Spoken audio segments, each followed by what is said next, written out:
খুশি করতে পারবো না। আমার নবীর কাছে সবাই ভালো হয়েছে, আমি কেন ভালো হতে পারবো না? আমার নবীকে যে ভালোবাসবে আল্লাহ তাকে ভালোবাসবে।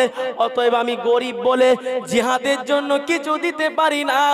স্বামী স্ত্রী মিলে আপনার কিনা আলোচনা করলো, আমাদের একটা ছোট্ট বাচ্চা আছে, নবী আমার জিহাদের ময়দানে যাবে। ও সোনার মানিকেরা, নবী প্রেম কেমন দেখেন। এক রাত যদি জাগতে যদি আমাদের কষ্ট হয়, এক রাত বসে থাকতে যদি আমাদের কষ্ট হয়, আল্লাহ নবী সাহাবীরা রাসূলুল্লাহর জন্য কি করেছেন। নবী আমার যখন ঘোষণা করে দিতে জিহাদে যেতে হবে, আল্লাহ নবী সাহাবী রাতের অন্ধকারে বিবিকে নিয়ে পরামর্শ করছেন, বিবি গো, আমার নবীকে কি আমরা জীবনে খুশি করতে পারবো না? গরিব বলে কি আমরা জান্নাতে যেতে পারবো না? গরিব বলে কি আল্লাহ পাক আমাদেরকে ভালোবাসবে না? এই যুবকেরা স্বামী স্ত্রী মিলে সকাল হলে তাদের একটা ছোট্ট বাচ্চা, একদিন দুদিন তিন দিন এক মাস দু মাস বয়স ছোট্ট মাসুম নাবালক বাচ্চাটাকে নিয়ে মদিনার মসজিদে চলে যান। আল্লাহ নবীকে সালাম দিয়ে বলে, ইয়া হাবিবাল্লাহ হুজুর, সবাই জিহাদের ময়দানে যাবে। জিহাদের ময়দানে অনেক খরচ আছে, রাস্তায় অনেক খরচ আছে, অনেক গরিব আছে, তাদের ভিতরে ধন সম্পদ গুলো বিলিয়ে দিবেন।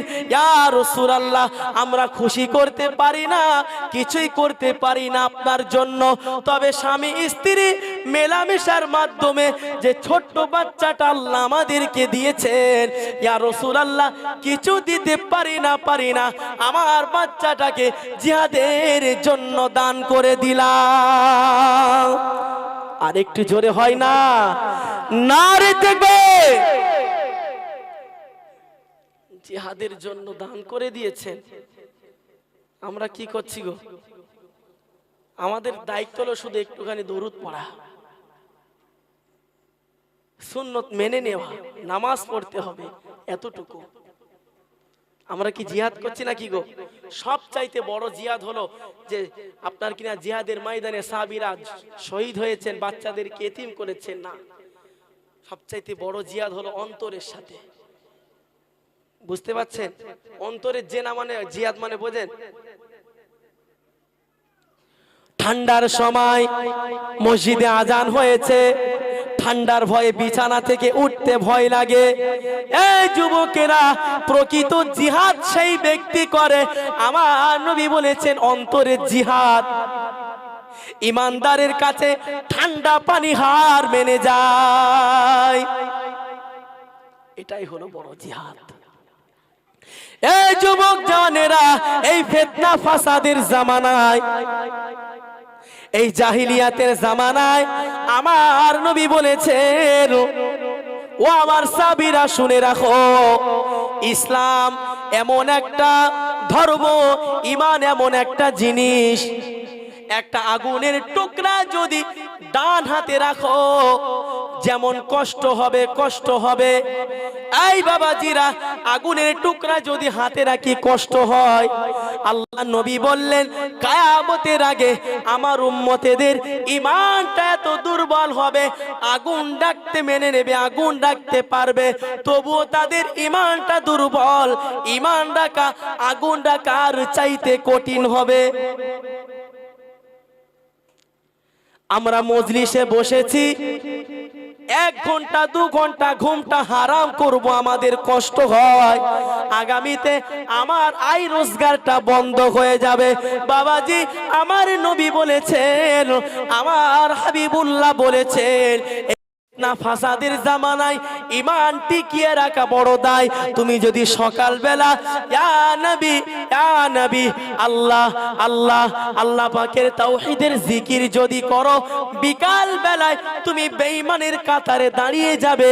তবে সোনার মানিকেরা, আমার নবী বলেছিলেন, এই ফিতনা ফাসাদের জামানায় আমি রাসূলুল্লাহ জানালাম, আমার একটা উম্মত যদি 1 ওয়াক্ত নামাজ পড়ে, ওই উম্মত উম্মতটার পাশে যদি আরো কাতার লাগিয়ে 49 জন মানুষ নামাজ পড়ে, তাহলে 50 জন মানুষ মিলে একবার সিজদা দিলে যে সওয়াবটা পাওয়া যায়, নবী মুহাম্মাদের উম্মত একটা উম্মত সিজদা করলে ওই 50 জনার সিজদা করা সওয়াব আল্লাহ পাক একজনার দেয়।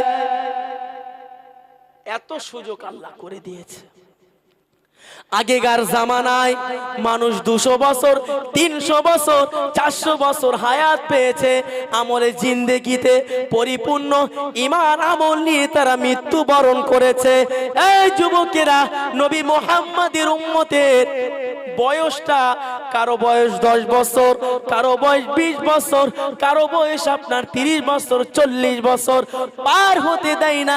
কেন মারা যায় বাবাজি? আল্লাহ নবী বললেন তারা 200 বছর, 300 বছর রাত জেগে যে ইবাদত করেছে, এতদিন ধরে যে ইবাদতটা করেছে, ঈদে মিলাদুন নবী, লাইলাতুন নিসফু মিন শাবান, যেই রাত্রিতে আল্লাহ পাক কোরআন নাজিল করেছিল, ওই রাত্রিতে এক রাত্রি ইবাদত করলে 1000 রাতের সওয়াব পাওয়া যায়। তাহলে আজকে রাত্রে বসে আছেন, কদিনে সওয়াব পাবেন গো?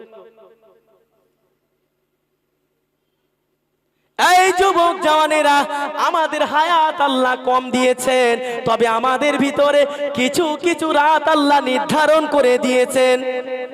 যেমন হলো শবে বরাতের রাত, যেমন হলো লাইলাতুল বরাত, লাইলাতুল কদরের রাত, রমজান মাসের বিজোড় রাত। এই রাতগুলোকে ইবাদত করলে আল্লাহ পাক অনেক রাতের ইবাদতে সওয়াব পাওয়া যায়। তবে ঈদে মিলাদুন নবী এটাও একটা আনন্দের দিন না দিন। ঈদে মিলাদুন নবী রাসূলুল্লাহর আগমনের দিন, আল্লাহ নবীর ভূমিষ্ঠ হওয়ার দিন, আল্লাহ নবীর জন্মদিন। যেই নবী এই পৃথিবীর জমিনে যার জন্য সৃষ্টি করেছেন, বাবাজি কোরআন নাজিল হওয়ার রাতে যদি ইবাদত করা যায়, 1000 রাতে সওয়াব যদি পাওয়া যায়। এই নবী দিবসের রাতে 1 ঘন্টা যদি বসে আল্লাহ আল্লাহ করেন, কোরআন হাদিসের কথা শোনেন, আল্লাহর ইবাদত যদি করেন, খোদার কসম 1000 কেন তার চাইতে বেশি বেশি রাতের সওয়াব আল্লাহ দেবে। কেননা নবীর কারণেতে আল্লাহ কোরআনটা সৃষ্টি করেছেন, নাকি আগে নবী এসেছে না?